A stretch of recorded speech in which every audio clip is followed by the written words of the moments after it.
दोस्तों, welcome to my YouTube channel. तो आज का जो टॉपिक है दैट इज़ अकाउंटिंग स्टैंडर्ड्स। तो दोस्तों ये एक बहुत ही कॉमन चैप्टर है और बहुत सारे स्टूडेंट्स को ये जो चैप्टर है, ये स्टैंडर्ड्स क्या होता है, ये सब क्या होता है, इसके बारे में प्रॉपर आइडिया नहीं होता है। तो आइए हम लोग इसको पहले स्टडी करते हैं कि क्या स्टैंडर्ड्स किसको आप बोलिएगा। तो सबसे पहले देखिए, अकाउंट्स में बहुत सारे अलग अलग अकाउंटिंग प्रैक्टिसेस होते हैं, ठीक है। जैसे सपोज फॉर एग्जांपल डेप्रिसिएशन।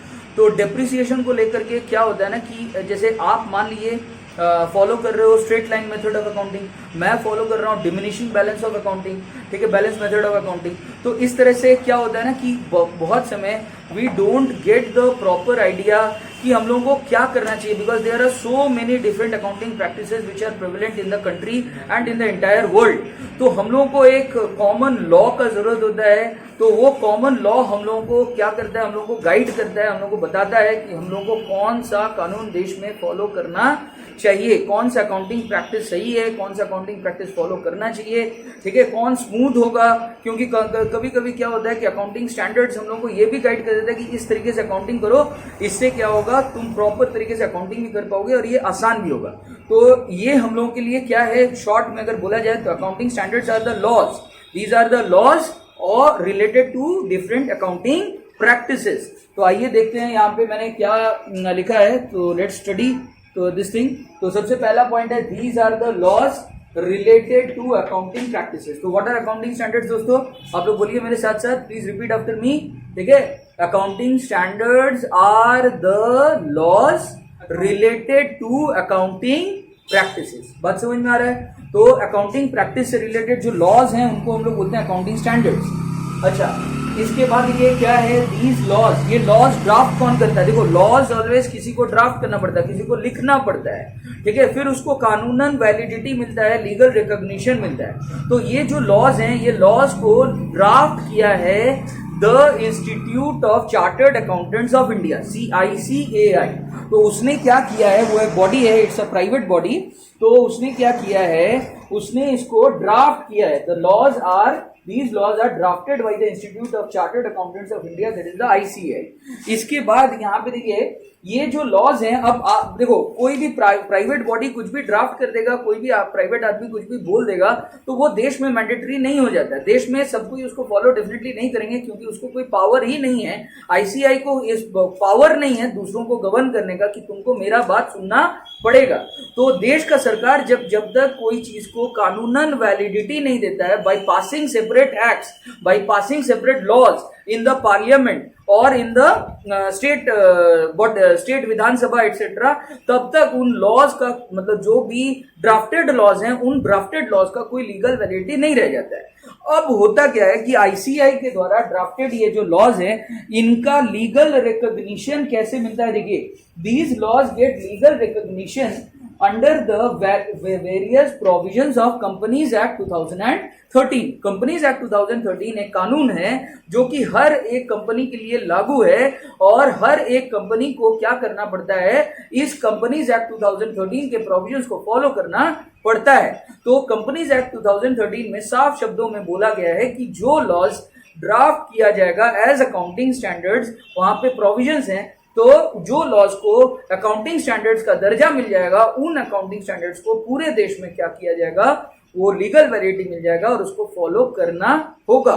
लेकिन क्या सबके लिए फॉलो करना होगा? आंसर इज नो, सबके लिए फॉलो नहीं करना होगा। तो आइए देखते हैं हम लोग इस चीज को। तो मैंने क्या लिखा है, मैं फिर से पढ़ के सुनाता हूं। These laws get legal recognition under the various provisions of the Companies Act 2013 and are mandatory. Mandatory word का मतलब होता है compulsory in nature for certain specified entities। कुछ विशेष entities के लिए ये कानून क्या होंगे, ये मैंडेटरी होंगे, और बाकियों के लिए मैंडेटरी नहीं है, ये ऑप्शनल है, ये रिकमेंडेटरी है। मतलब आप अगर इस कानून जो स्पेसिफाइड पर्संस के कैटेगरी में आप नहीं आते हो, तो आपके लिए ये एडवाइसेबल है कि आप इन स्टैंडर्ड्स को फॉलो करो। लेकिन जो लोग इस सर्टेन स्पेसिफाइड पर्संस के कैटेगरी में आ जाएंगे उनको मैंडेटरीली क्या करना होगा, फॉलो करना होगा। बात समझ में आया? जो लोग नहीं आते हैं सर्टेन स्पेसिफाइड पर्संस के कैटेगरी में उनके लिए ये रिकमेंडेटरी इन नेचर है, एडवाइसेबल है कि आप करो, ठीक है। लेकिन बाकियों के लिए जो लोग स्पेसिफाइड पर्संस की कैटेगरी में आ जाएंगे उनके लिए कंपलसरी आपको करना होगा, you will have to do it, otherwise you will get मतलब आपके लिए पिनल प्रोविजंस हैं, ठीक है, पेनल्टी वगैरह लग जाएगा। तो इसीलिए आपको यहाँ पे फॉलो करना होगा। अगला पॉइंट यहाँ पे आप लोग देख सकते हैं जो मैंने लिखा है। तो अगला point says point number 4, these laws are recommended by the accounting standard board to the ministry of corporate affairs government of India. तो दोस्तों ये क्या है अकाउंटिंग स्टैंडर्ड बोर्ड, तो थोड़ा सा मैं आपको बता देता हूं। देखिए आईसीआई जो है वो क्या है, वो एक प्राइवेट बॉडी है। उसने जो ड्राफ्ट किया जो लॉ, उसमें हो सकता है कुछ प्रॉब्लम हो सकता है वो इंडिया के लिए सूटेबल ना हो सकता है कि इंडिया का जो इंडस्ट्रीज हैं उसको इस लॉ से हो सकता है प्रॉब्लम हो जाए, ठीक है, या इन लॉज में कुछ एरर्स रह जाए। तो इस लॉ में कुछ एरर है कि नहीं, ठीक है, इस लॉ में कुछ प्रॉब्लम रह गया कि नहीं, इस बात को एग्जामिन कौन करेगा? इस बात को एग्जामिन करने के लिए एक बॉडी होना चाहिए। पहले ये काम करता था नाकास, ठीक है, national advisory committee on accounting standards. ये जो बॉडी है NACAS, national advisory committee on accounting standards, इसका फुल फॉर्म होता है। ये पहले इसको करता था ये काम, मतलब एग्जामिन करने का काम प्रीवियसली, और अब जो है नाकास को अबॉलिश कर दिया गया है। अब ये जो काम है ये करता है अकाउंटिंग स्टैंडर्ड बोर्ड। शॉर्ट में आप बोल सकते हो ASB, that is accounting standard board. Simply आप बोर्ड भी बोल सकते हो, कोई प्रॉब्लम यहां पे नहीं है, you can call it simply the board. तो यहां पे देखिए अकाउंटिंग स्टैंडर्ड, ठीक है, अकाउंटिंग स्टैंडर्ड बोर्ड। तो ये क्या करता है, इस चीज को अब ये काम संभालता है, दैट इज एग्जामिन करता है कि जो लॉज है वो इंडिया के इकोनॉमिक कंडीशंस के लिए को ध्यान में रखते हुए सूटेबल है कि नहीं। अब देखिए इसके बाद वो क्या करता है, इसको एग्जामिन करने के बाद फिर रेकमेंड कर देता है किसको, मिनिस्ट्री ऑफ कॉर्पोरेट अफेयर्स को। मिनिस्ट्री ऑफ कॉर्पोरेट अफेयर्स एक मंत्रालय है, ठीक है, भारत सरकार का एक मंत्रालय है जो कि कॉर्पोरेट अफेयर्स को लेकर के डील करता है, जो कि कंपनी से रिलेटेड मैटर्स को लेकर के डील करते हैं, ठीक है। अब यहाँ पे जो नेक्स्ट पॉइंट है वो आप यहाँ पे देख सकते हैं। जो नेक्स्ट पॉइंट है दैट इज पॉइंट नंबर 5। तो पॉइंट नंबर 5 देखिए क्या है, तो these standards are based on international accounting standards। ये जो लॉज हैं ये इंटरनेशनल अकाउंटिंग स्टैंडर्ड से रिलेटेड हैं। इन इंटरनेशनल अकाउंटिंग स्टैंडर्ड्स को हम लोग अब बोलते हैं IFRS। IFRS का फुल फॉर्म होता है इंटरनेशनल फाइनेंशियल रिपोर्टिंग स्टैंडर्ड्स। तो ये जो लॉज हैं ये IFRS बेस्ड है, IFRS कंप्लायंट है।